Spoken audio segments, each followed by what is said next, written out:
Oke guys, welcome back to Daily Charting with Toshi, di mana kita akan daily chart your favorite cryptocurrencies. Oke, dalam 24 jam terakhir, cryptocurrency market lanjut lagi turun sebesar 0,67%. Dengan total market cap mencapai di 27 lah lebih tepatnya, 927 miliar US dollars. Untuk Bitcoin, dia terkoreksi sebesar 0,57% dalam 24 jam terakhir, tetapi weekly close-nya mulai di bawah dari 19.200. Ini pertama kali sejak 2020 kayaknya ya. Jadi probability lower low sepertinya semakin besar.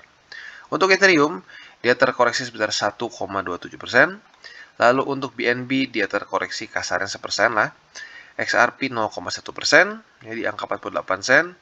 Cardano terkoreksi sebesar 2,41% dan lagi-lagi mengunjungi 44 sen. Buat nggak tahu nih keberapa kali, ya udah terlalu sering. Untuk Solana, lebih besar sebesar 3,38%. Dogecoin sebesar 2,44%. Dan untuk Atom, dia malah meningkat sebesar 2,59%. Jadi kayaknya mungkin nyaris retest MA200 lah. Ya, nanti kita lihat secara charting di belakang. Untuk sekarang kita akan masuk dulu ke economic calendar. Nah, untuk economic calendar kita bisa lihat hari ini nggak terlalu ekstrim penting. Paling satu-satunya yang bisa kita catat adalah jam 8 malam akan ada speech dari Presiden Lagarde. Ya. Nah, yang penting adalah besok. Besok kita bisa lihat sudah numpuk nih jadwalnya. Ya. Yang pertama kita bisa lihat ada bintang 3 pertama kita yaitu di sini. Jerome Powell ya, di mana dia akan ada speech. Nah, semoga saja speech-nya nggak aneh-aneh ya. Kalau speech-nya aneh-aneh, market akan kembali bergoncang. Dan ini akan terjadi pada pukul 18.30 alias setengah 7 malam. Ya, ini literally lu nggak perlu begadang ya. Sebelum makan malam aja udah keluar datanya. Setelah itu, anehnya Presiden Lagarde ngomong lagi ini. Ini nggak tahu apa perbedaannya sama yang hari ini ya. Jadi lagi-lagi ini data buat besok ya, bukan buat hari ini. Nah, setelah dari situ kita ada juga core durable goods ya. Lalu ada juga di sini new home sales ya. Udah gitu ada juga sama ini CB consumer confidence ya. Jadi lagi-lagi besok secara data cukup packed ya. Buat lo yang pengen lihat, monggo ya. Boleh lo cari di investing.com, cari economic calendar, ubah ke GMT plus 7 dan bisa lihat sendiri jadwalnya. Kalau sampai kelewat ya. Jadi lagi-lagi yang paling penting arguably besok adalah ini ya. Semoga saja Jerome Powell nggak aneh-aneh ngomongnya. Kalau dia udah ngomong inflasi, dia harus meningkatkan interest rate dengan tinggi. Apalagi kalau sampai dia menyatakan resesi, ya sudah, ini kemungkinan besar market akan kebanting. Ya. Dan sekarang kita akan kembali ke Bitcoin secara bentuk chart ya atau TA. Jadi kita bisa lihat kemarin ini sudah atau nyaris terjadi retest ke 19.200, tetapi tidak ada ya. Nah, jadi ini mungkin yang paling pentingnya adalah weekly close dia. Ya, weekly close dia mulai di bawah dari 19.200. Ya, ini pertama kali sejak kayaknya 2020 ya. Terakhir kali terjadi seperti ini di 2000 berapa? 2000 ya, di 2020.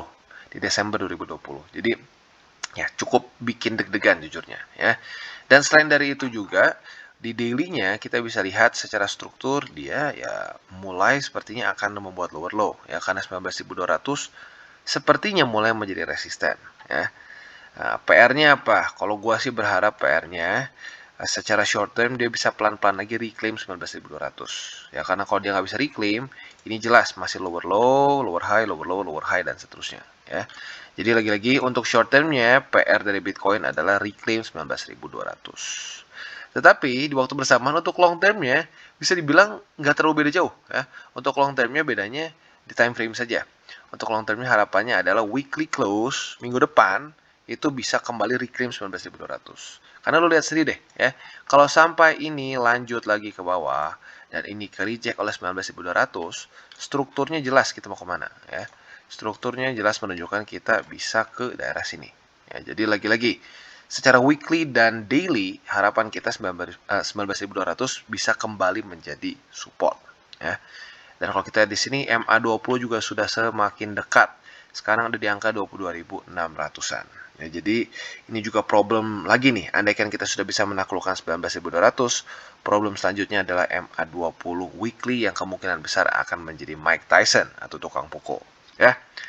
Jadi seperti itu overall untuk Bitcoin secara long term dan short termnya not looking good ya.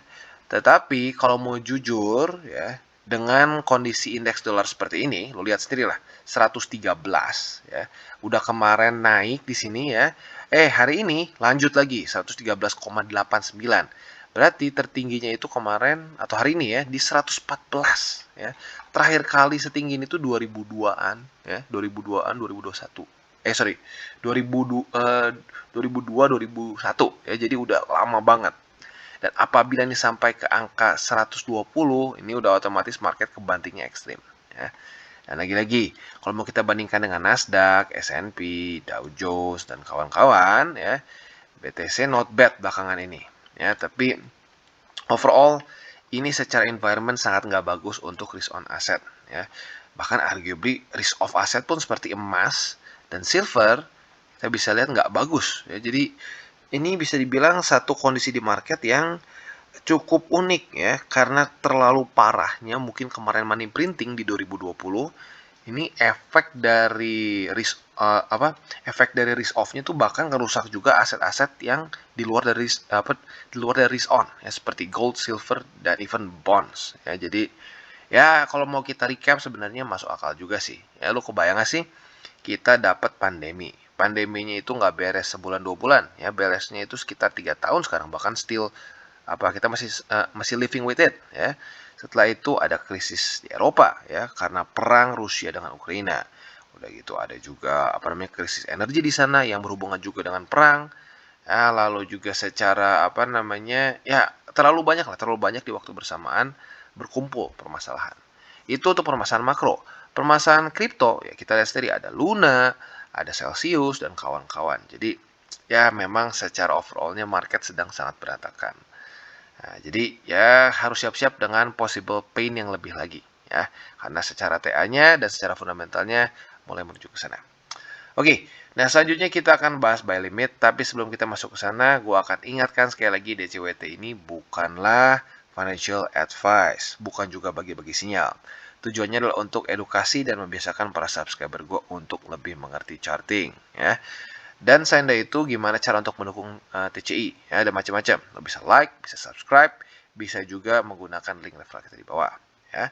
Dan sebelum kita lanjut, kita dengar dulu pesan-pesan dari sponsor kita pada hari ini. Okay, today's video is brought to you by OKX, di mana mereka sedang ada program Mystery Box. Dan kita register account kita, deposit 50 USD saja, kita bisa mendapatkan ETH atau ETHW Mystery Box. Ya.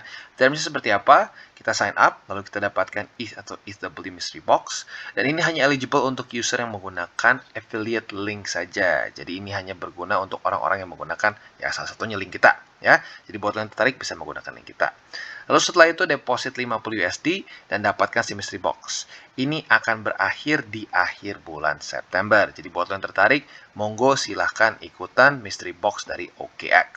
Oke, dan yang pertama kita masuk ke Bitcoin.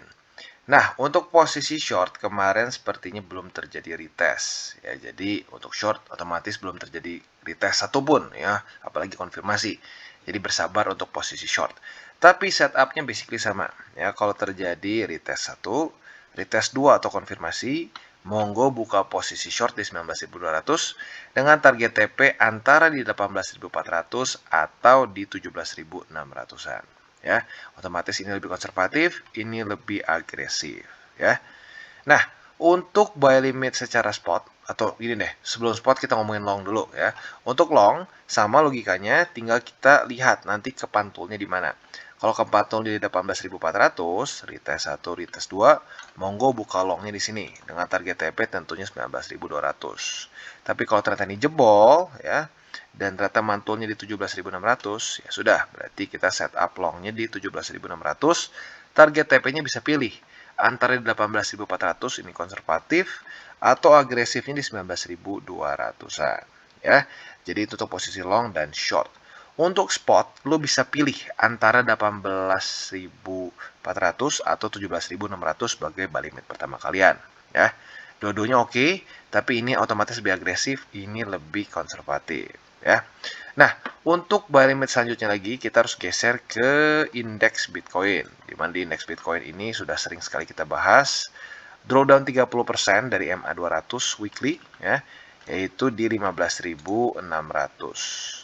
Kalau ini jebol juga kemana bang? Kalau ini jebol juga, ya sudah, probability-nya akan ke 12.000 atau arguably bisa juga sampai ke 10.000. Ya, lagi-lagi ini adalah support struktur.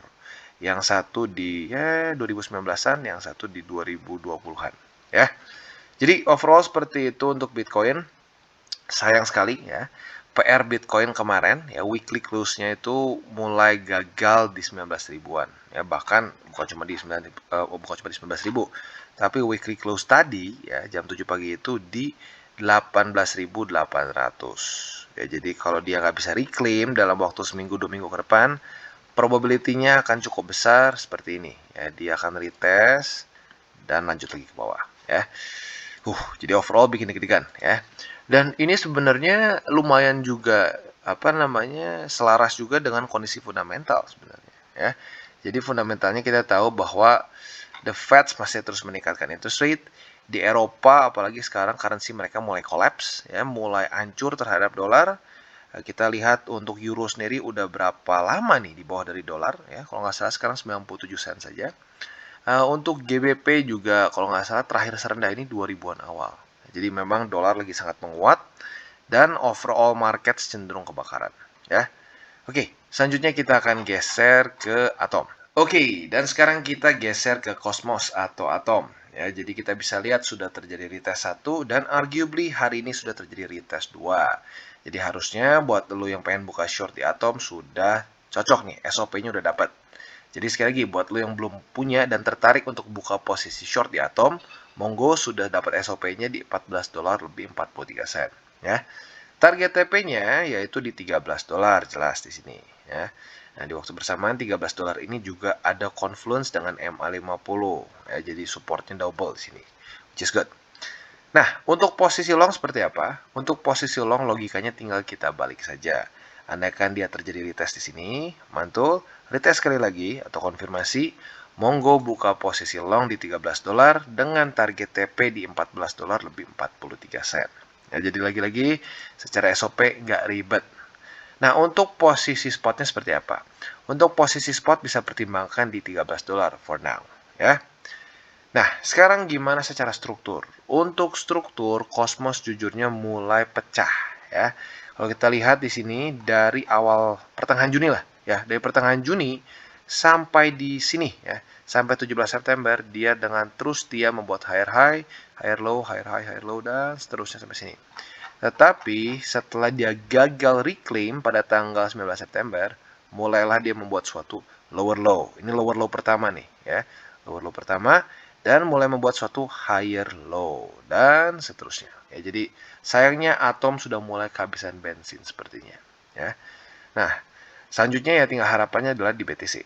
Kalau BTC mulai membuat lower low lagi, ya, apalagi mengunjungi $17, mengunjungi $15, ya sudah otomatis Cosmos menurut gua nggak akan bisa lah. Ya, dia nggak akan bisa terus-terusan melawan BTC.